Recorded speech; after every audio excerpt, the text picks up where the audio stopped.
So, back with another can preparation video.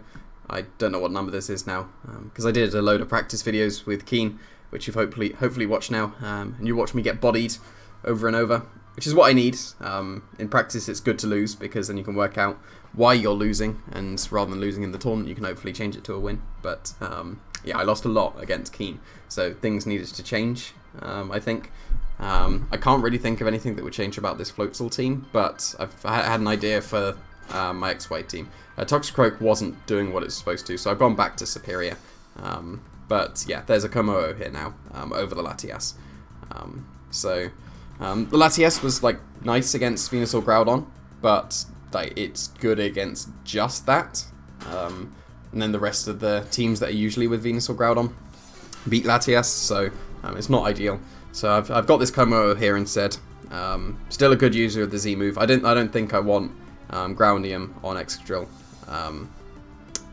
because I do really like the power that Choice Band has given me. So I want the Z move elsewhere. I've considered Z move on Serperior over Wide Lens, but I don't think I need that. I like Wide Lens. So yeah, Kommo-o is the Z move user now at the moment. One of the big things though, if we look at the abilities, like all of Kommo-o's in 2018 were soundproof, because you needed to have a fairy on your team with Kommo-o, because you'd pretty much always have Bulu. Although my World's team didn't have Bulu, it had Togekiss instead. You'd have the fairy next to your soundproof Kommo-o, so that you would have a stop their clang switch-ins with being your fairy into your Kommo-o. Does stop Snarl and Roar as well, which is definitely very common in the format. But these two other abilities are just like so much better. And the problem is, they're both so good, and I don't know which one I want. And I need more than the few days that I have left to be able to work out which is objectively better for this team. But yeah, like Overcoat, you know about, because it's the one that stops the spores. It's like the safety goggles. So it helps against the Venusaur Groudon, because they can't sleep powder you, so you can get your Clang pretty freely. And against Amoonguss, it stops the spores. Weather, the sand and hail isn't exactly very common, so that doesn't matter. But yeah, Bulletproof. Bulletproof is an amazing ability. Only Chestnut and Kommo-o get it, so like you never see Bulletproof. And it blocks some really nice moves. It blocks like, what? Is it something like 15, give or take, moves? A load of irrelevant ones like Beat Blast and things like that. But there are like, what, 4 relevant ones, I want to say. You can see here, Shadow Ball and Sludge Bomb. Those are Gengar's 2 stabs, so it makes you, outside of the Never-Ending Nightmare, it makes you pretty much immune to Gengar's. Venusaur carries Sludge Bomb, so it makes you immune to that Sludge Bomb, which means they only have Hidden Power Fire or Grass Knot to hit your Kommo-o, so you wall the Venusaur. But then you have to decide the trade-off between immune to Sludge Bomb and immune to Sleep Powder. I would argue that immune to Sludge Bomb is better, because then you wall the Venusaur, so it doesn't really matter if you're put to sleep. But Amoonguss as well would be able to spore you, but I've got Substitute on here at the moment. I did have Rock Tomb as my very first theory, but then it was like, if I am Bulletproof, then Sub is probably better, because then Amoonguss is a bit more irrelevant, and it's only really Venusaur that I'm having Overcoat for. But a big thing here, another ballistic move is Gyro Ball, and like obviously Gyro Ball is an amazing counter against Xerneas. Everything on my team is pretty fast. Like Salazzle is fast and a fire type, and it's super frail, so it's not really a switch into Gyro Ball. Excadrill still takes like, what, 30-something% I think from a Stacker Chaka Gyro Ball, so like it's not immune or like a complete wall to Stacker Chaka, because the Gyro Ball hits still so hard, because it's like it resists Rock Slide for days, but Gyro Ball, it's still somewhat chunksier. Kommo-o with Bulletproof would be absolutely immune to Gyro Ball, and it resists Rock as well, so it's like the perfect Stack Attacker counter, and Stack Attacker's going to be picking up, because it reached the final with both finalist teams had Stack Attacker, and obviously that means it won the international. Stack Attackers are definitely going to be picking up, and my team, like my original XY Sun team, really struggled with stack attackers. I don't know why I chose Staraptor as the counter when I could have chosen Excadrill or... Oh, I did actually consider AV Kommo-o over that Staraptor, but now that the Z-move's available, why not just Z-move it instead of AV it? But yeah, Bulletproof, amazing ability. Overcoat, amazing ability. I don't know which one. I really don't know which one. I'm leaning strongly towards Bulletproof because of that stack attacker, and just I'll dodge the Sleep Powder. It's fine because like Sleep Powder is 75%. Like 25% of the time, Overcoat was useless anyway. But Bulletproof could be so good, and like I don't know, and I don't have enough time to find out. But for now, I'm going with Bulletproof, and we'll just see what happens from there. Should probably just say about the spreads, like that outspeeds Modest Scarf Kyogre after a Clang with an extra point of creep. The attack echoes a stack attacker, I'm pretty sure, because obviously it wants to be a stack attacker counter. Stack attacker. Yeah, I'm not modest. What's it, 52? Yeah, there we go. Oh, 48 does it as well, so maybe 52 did something else. Whoa, that's a big change. Oh yeah, no, I just wanted like extra security in case they went for defense as well, I think. Yeah, no one does go for defense, but they could, and I don't want to drop like an 18% chance just because someone put 4 EVs into their defense. So 52. Can't remember what the bulk did. I think it was like speed, attack, special bulk, and then rest in special attack, I want to say. Or was it that I think the combination of Clang into +1 clanging scales KO'd a no bulk Groudon, I want to say. So that's 52, and then that's +1. So it probably does. Yeah, one of the amazing things that I recommend you all go and get. If I can get it up, yeah, I think that's up on the recording. It's such an amazing tool. Like, shout outs to Wobbuffet for making this. It's something that I've needed for so long. It's a KO chance calculator, so you can put in 2 separate attacks into it. Was it 176 HP? And then regular Clang.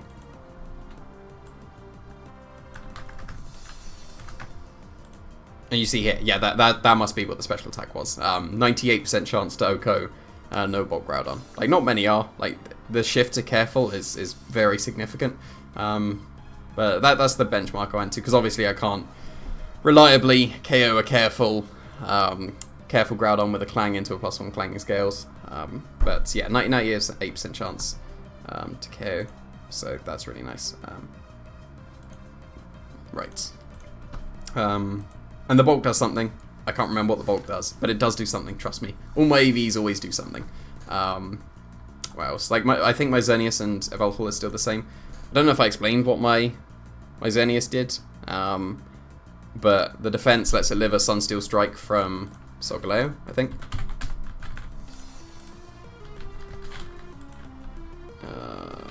Yeah, just Adamant, and then what, 244, 36. Yeah, it does, with just an extra point in HP. I think that was for the special defensive side. Obviously, they can go for Searing Sunray Smash, but if they burnt that on something else, then it's just a nice benchmark. I think that was also like +2 P-Blades or something. Oh yeah, like very comfortably. The speed was just could be because I did have like faster than Venusaur before while I was still modest in my XY team, but like there's a huge gap really between so like there's like Venusaur, which is that, and there's Smeargle, which is pretty close, so it's only 6 points behind, but then there's like a huge drop. Like technically 134 is Timid Ludicolo, there's not really much else that's around that. The next drop is Modest Ludico, which is a lot more common now that Walterium's allowed. Yeah, and then much lower than that. Like, that's -1 Speed Kartana. or outspeeding -1 speed Kartana, because 118 would be -1 Kartana. But yeah, like there's almost nothing between if I discount timid Ludicolo, there's almost nothing between modest Ludicolo and Smeagol. Like, you see how much extra speed that is to outspeed Smeagol. And the way that I've been playing against Smeagols, like in pretty much all my practices, because Smeagol is pretty much, I want to say pretty much exclusively on XL teams. It's pretty much never come into play that the Smeagol outspeeding my Xerneas actually matters. Like, even when I think back to when I did outspeed Smeagol, it didn't really matter. No one ever went for a lovely kiss and got it. The only times that this would come into play is if they lead with Smeagol, they get faked out as a Geomancy, but then they get the speed boost.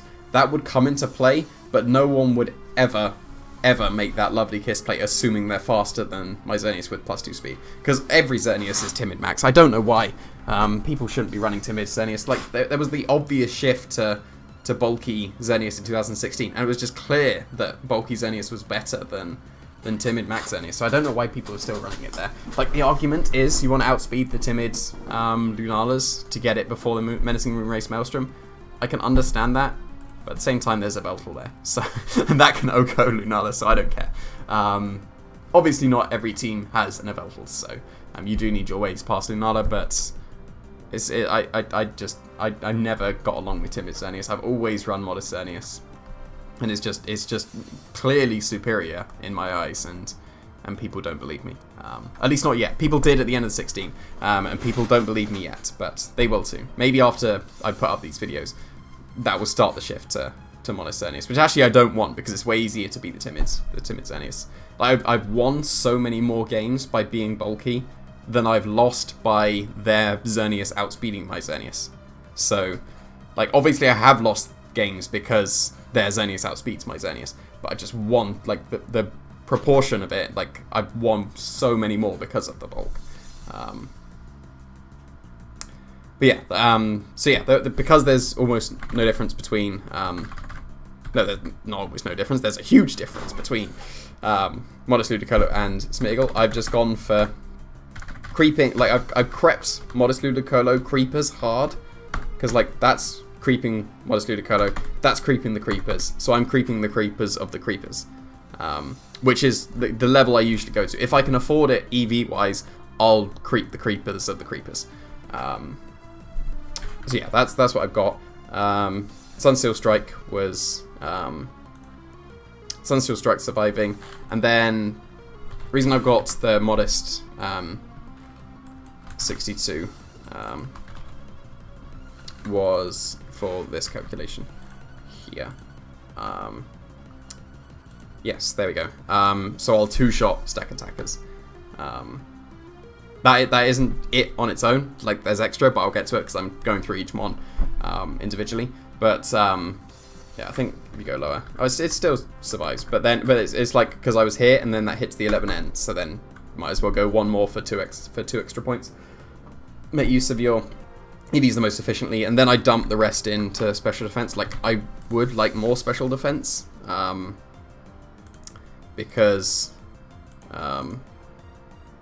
Like here, like, you survive the timid Moonblasts and like pretty much always the timid ones, but then the modest one, the rolls actually change a lot when they're modest, and there's way more modest Max Xerneas than there were back in 2016. See here, like 62% chance to two-shot if they're modest. That's significant, and see how much you actually need to reasonably expect to survive. Reasonably for me is under 10%. Although I usually go, okay, yeah, I usually try and go for 6%. So if I lived that, that's almost max special defense. So if I was only just creeping Ludicolo and just accept the speed tie with the creepers, keep the Sunsteel Strike surviving, then how much special attack would I end up with? Less than I had originally. Like 12 is the minimum, because that's yeah, that two-shot Xerneas and then 4 doesn't guarantee it. It's 12 would be the minimum. But yeah, I want 68 as well because it's in combination with another attack. So yeah, that's what I've got for this Xerneas at the moment. And yeah, like, because I'm fiddling with my EVs like all the time. Like, if you see as well, my Serperior spread's slightly different from what it was in 2019. I don't know why I said it that way. It's in Sun, not in a different 2000 or whatever. Well, I guess it technically was because Sun was in the year 2018. But what was this before? Like, I can't remember what I've changed it to live. But like fiddling with the EVs, I saw that this. The bulk lived something just slightly more efficiently, while the KO that I think it was like Groudon. Let's have a look at Groudon. Oh no, I know what it was. Serperior, Leaf Storm into +2 Leaf Storm. 84. So you see here, I'll get up the damage calculator as well. You see. Regular Leaf Storm into +2 Leaf Storm.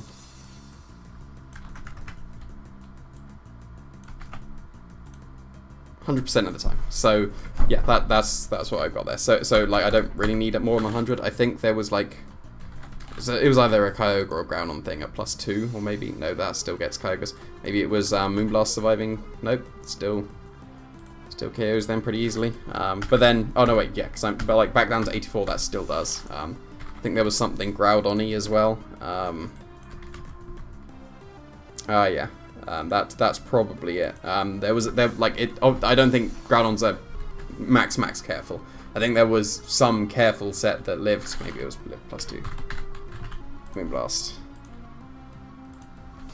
Yeah, it would be something like this. Yeah, I think the problem, like, I'm gonna hope that 84 pops up with an Oko against Groudon. Okay, it does. Oh, but I can go lower. So maybe it wasn't Groudon. Must be the. I think it was just the 2-shot on Xerneas if they haven't geoed, which is uncommon, but it's happened before. Like if they switched in on Leaf Storm.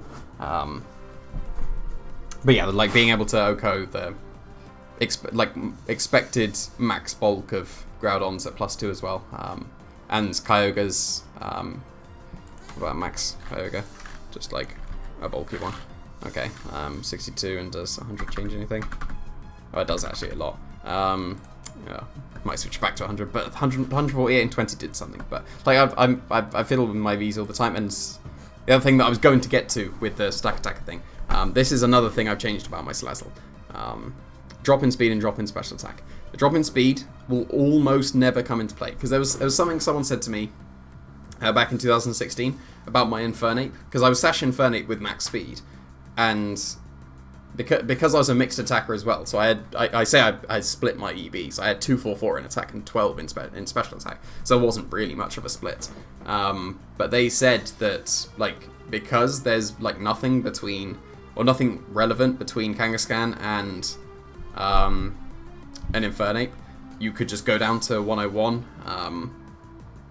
and have extra special attack investment, which is the logic that Wolf and Marcus pulled off with their Assault Vest Raichu. Like they went to 168, so I would probably creep that a little bit, because people would be creeping that Raichu with their own AV Raichu. So, but yeah, like they said that the max speed on Infernape will almost never come into play, and almost all the time those EVs will be wasted. Like even if I was like I accepted the loss of the speed tie against other Infernapes, I could still outspeed Liepard if I was just 244. I could still outspeed Mienshao if I was 236. I could still outspeed Wolf's AV Raichu if I was, I want to say, off the top of my head, 196, but that might be off. But it's the same thing with Salazzle here. There's pretty much nothing relevant. Relevant is the important thing. Obviously there are things.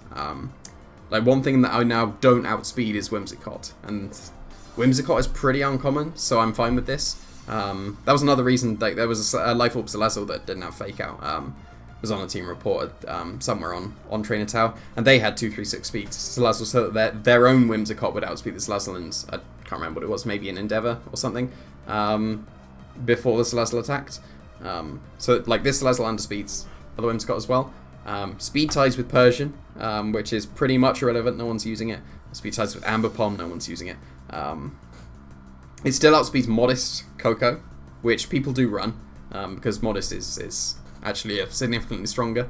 And like I say it's Malcolm's Adam and Coco as well. This would still outspeed that. And like Assault Vest Cocos don't go much faster than this anyway. If they're faster than this, they're outspeeding Salazzle anyway, because they would want to do that with their investment. So yeah, the drop in speed is acceptable, and drop in special attack as well. I'll show you here. Get the stack attacker again, because this is my expected bulk on stack attacker. Almost no one is more specially bulky than this, so. But I'll get up the Xerneas first, because I'm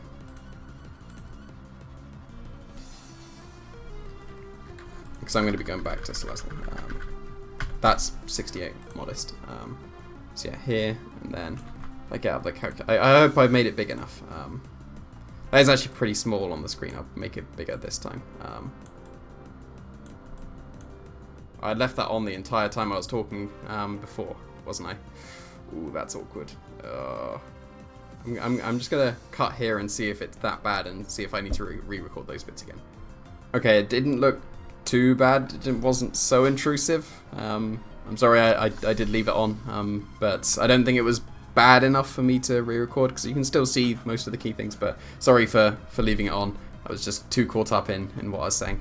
But yeah, hopefully this will be. Hopefully it wasn't too small before when you're actually looking at the calculations. And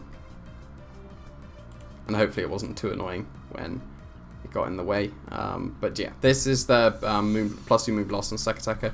Then if we have a look at Salazzle, it's annoying that Overheat isn't the default, because it should be.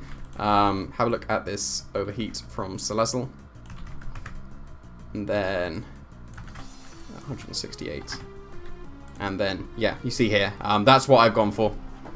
The combination of, because I got into the situation a lot where this needed the combination needs KO. Combination of Overheat from Salazzle and +2 Moonblast from Xerneas can reasonably be expected to KO the reasonably expected special bulk of a Stack Attacker. But reason why I have 236, if we have a look at this Overheat calc, and we have a look at how much of a difference being 252 and 236 makes, absolutely none. The calc is identical. And if you go below 236, then it does reduce. And say if it was that, then I need to remember to take this off now.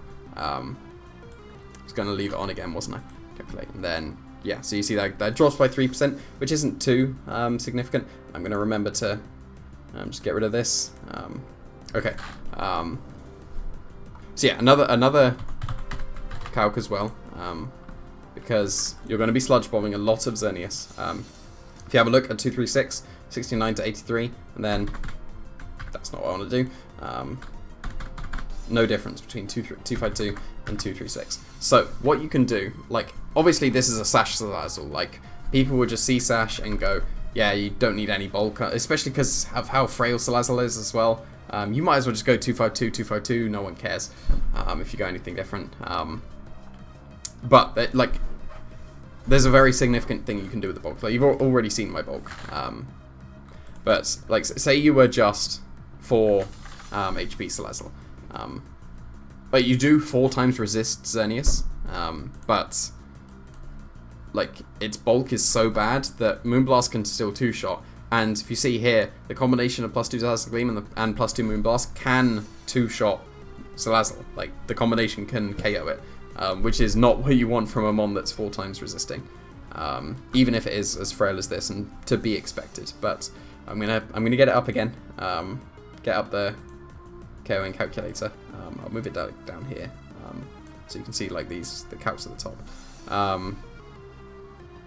Yeah, but if we have a look at the combination of +2 Moonblast against just 4 HP Salazzle, and +2 Moonblast and +2 Dazzling Gleam. Hope this is like actually recording properly, like how I want it. But you see here, 45% chance for the combination to KO you. Like, you probably wouldn't expect that just from looking at the numbers, but maybe you would actually, because it does actually pretty similar. But yeah, like 45% is a lot of the time, like a lot of the time. If they're modest, then you're just going to be destroyed. But that's if you have no bulk on Salazzle. But because you don't need, like, theoretically don't need these extra special attack EVs, and you almost will never need the extra speed EVs. Because like if I face an opposing Salazzle, I can just Encore turn 1 instead of Fake Out. If they wanted to go for the Fake Out speed tie, I was going to lose it anyway. If they want to trade Fake Out, they're locked into Encore. They're locked into Fake Out because of Encore. So being slower than opposing Salazzle shouldn't actually be that bad, and may even be better for me, because I know that I should be able to guarantee an Encore onto them. If they attack turn 1, then, you know, that is probably bad. But we'll get to that, if that ever happens. But because you dropped 16 from special attack, 16 from speed, you got that extra 4 that you can have. You can actually put, was it 36 into special defense. This is more optimal than you put it into HP. So if you have a look at HP first, then get the combination up again.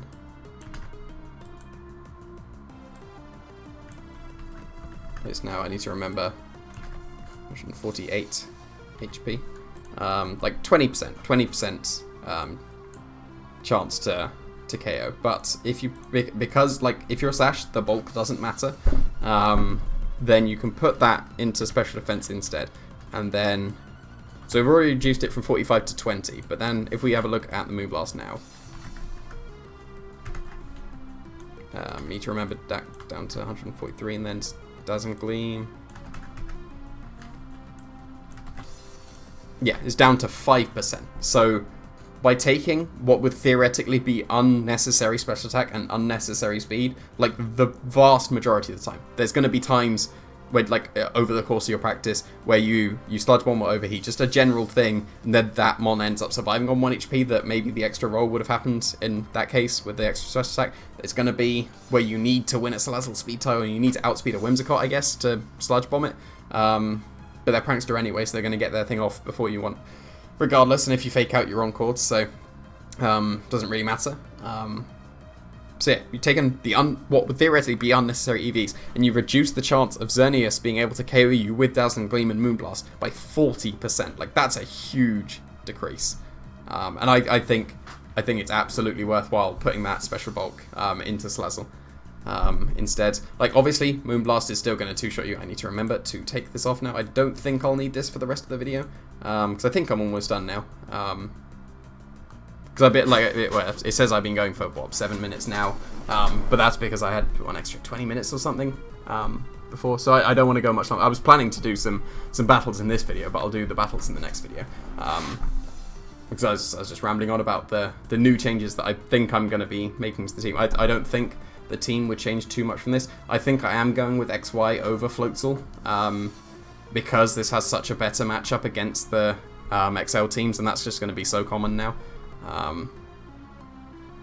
think I've talked about most things. Have I talked about Excadrill yet? I don't think I've talked about Excadrill. I need to talk about Excadrill. Yeah, so with Excadrill, I think if you saw one of my previous videos, I think I had a different spread. I think I had something like this. 36, 460, I want to say. I think that was my spread before. Because the theory was, like, the 4 I bring against what would be a common Xerneas Lunala, unless there's something really obscure that would be, like, my take on XL, let's say. Unless there's something, like, stupidly obscure, I'm going to be bringing Salazzle, Xerneas, Yveltal, and Excadrill to that matchup. They almost always have a Smeargle. So the theory was, I'm going to be bringing Excadrill to that matchup. There will almost always be a Smeargle, so I should probably outspeed Smeargle. But if I think back, like, including my Sun practice as well, Thinking back to that, because the Ashton team was common as well, and my Sun version had just a god tier matchup against the Ashton team. Like there was like, if they knew my flowchart and could predict it perfectly, like if they spiky shield on my fake out to break the sash, if they get speed boost or evasion boost, that can be bad. Like there was almost nothing that could go wrong in that matchup. So like the matchup was so good. But then they would always, if they brought Smeagol, it would never be in the back. It would always be Smeagol Xerneas. And then by the time that I faked out, we traded Geomancies. By the time I've Dazzled Gleamed and Sludge Bombed and all that, the Smeagol's gone. So I obviously should practice more to work this out. But I don't think I need to outspeed Smeagol with Excadrill. Because by the time Excadrill would come in, because it will always be in the back, unless I call them leading stack attacker or something, maybe. It will always be in the back. So I should have dealt with the Smeagol by the time the Excadrill will come in. And like I was saying before with the Xerneas, from Smeagol, and technically Timid Ludicolo, I guess, there is pretty much nothing between Smeagol and, like, disregarding Timid Ludicolo, there's nothing between Smeagol and Modest Ludicolo that is relevant. But the problem would be Excadrill can do nothing to Ludicolo. I would have to glare the Ludicolo and then come in and Iron Head it. I don't think I'm bringing Excadrill to most Kyogre matchups. Maybe I have to bring... No, because I've got Kommo-o now, so I shouldn't really need to bring Excadrill to most Kyogre matchups. Unless I work out that I need it against Kyogre Xerneas team. And even then, most Kyogre Xerneas teams don't have Ludicolo. It's popping up a bit, but it did top cut internationals as well. But Excadrill can do pretty much nothing against Ludicolo, so I don't care if it underspeeds it. So again, like I was saying, there's not much between Modest Ludicolo now, and this is 4 speed. I was going to say primals, but you know what I mean if I say primals. Groudon and Kyogre. Not much between them. So like it can just be some creeping between them instead. And like there's some Icy Wind numbers. Like this is outspeeding base 100s at -1. This is outspeeding Kartana at -1. I don't have a -1 move on my team. I did have Rock Tomb considered on Kommo-o, but I think Sub makes sense.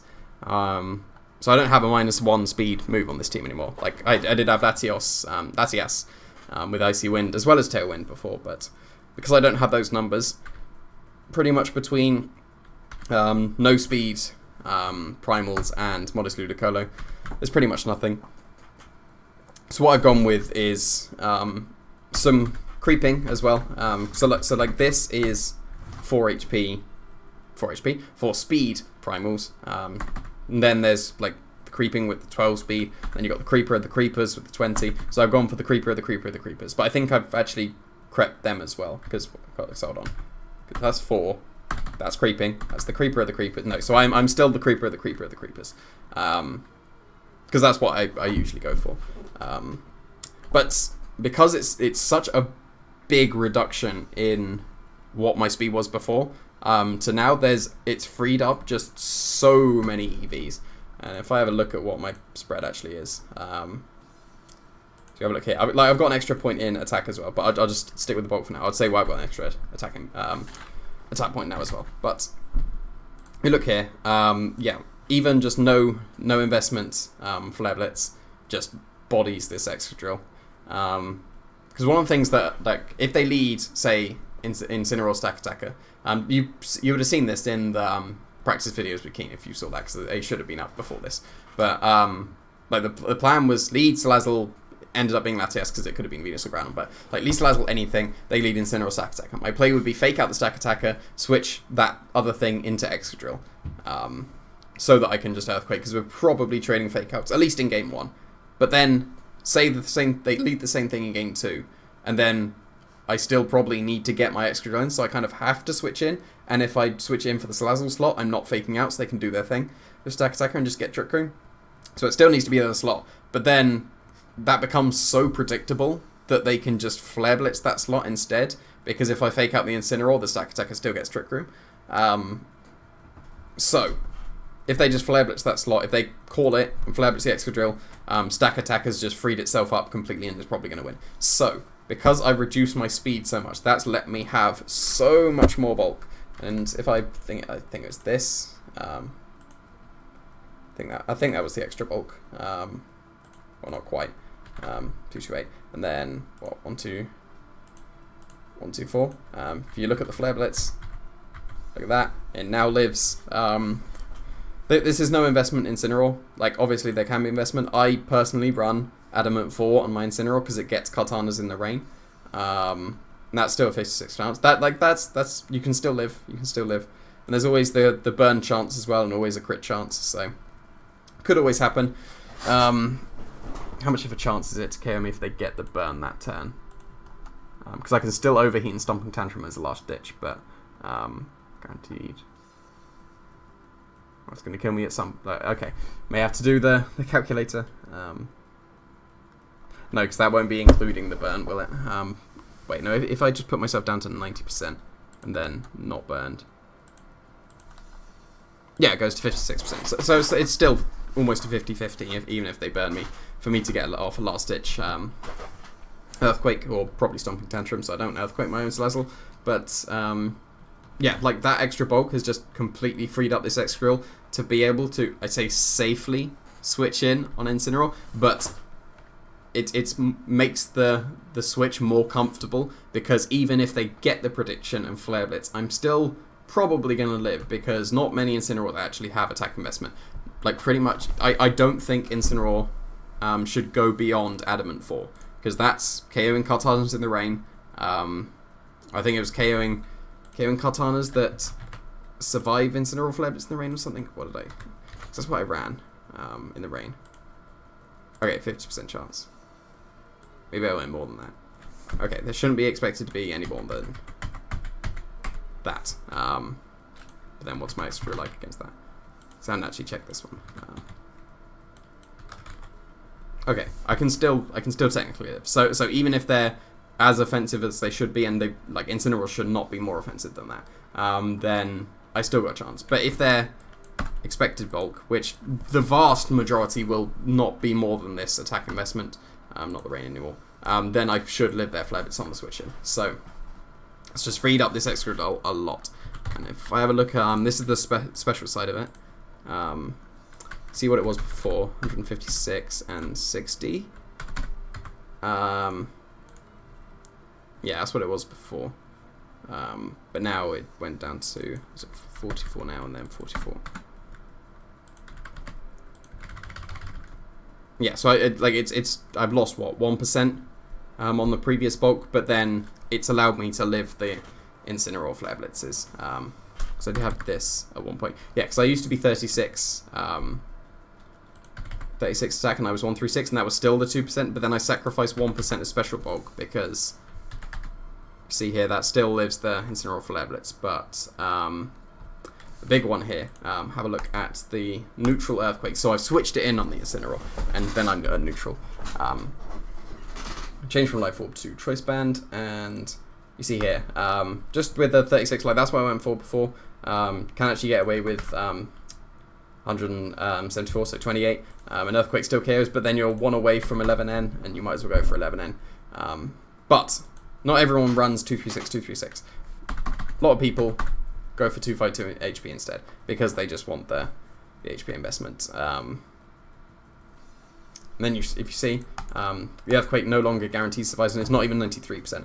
Like 93% is unless I have to balance EVs, 93% is my minimum threshold. So just a bit extra. It doesn't even go to 93, it just skips that entirely. So if people are just max bulk or max HP instead of the 236, then the Earthquake will still KO. And about look as well, if people want the slow U-turn, that means they don't have any speed. That means they don't have an attack investment, because they put the rest in bulk. So if they were 252, 236, and then the rest in defense instead, you see here that was an 87% chance, and if I go down 1, then it reduces by 6%. So that's an extra 6% chance that they got extra bulk than expected. So I think that's everything. I'm pretty sure I've gone through everything now, and this I think it was what, was it like a half an hour video when I was talking about the 2 teams, the XY and the Floatzel, and now this is, I don't know, I think it's around 40, because I stopped recording halfway through, but I think this is about 40 minutes now. I think I've gone through everything about the changes to the team at the moment. I was intending to just talk briefly about the changes to the team and go on to some matches in this video, but I will do the matches in the next video. So if you've survived this long, like I think I've gone into enough depth about the changes that hopefully, if you're a more of a beginner, you've learned something about EVing the Pokemon. So yeah, I'll stop my rambling now and get some more matches in the next episode. Thanks for watching.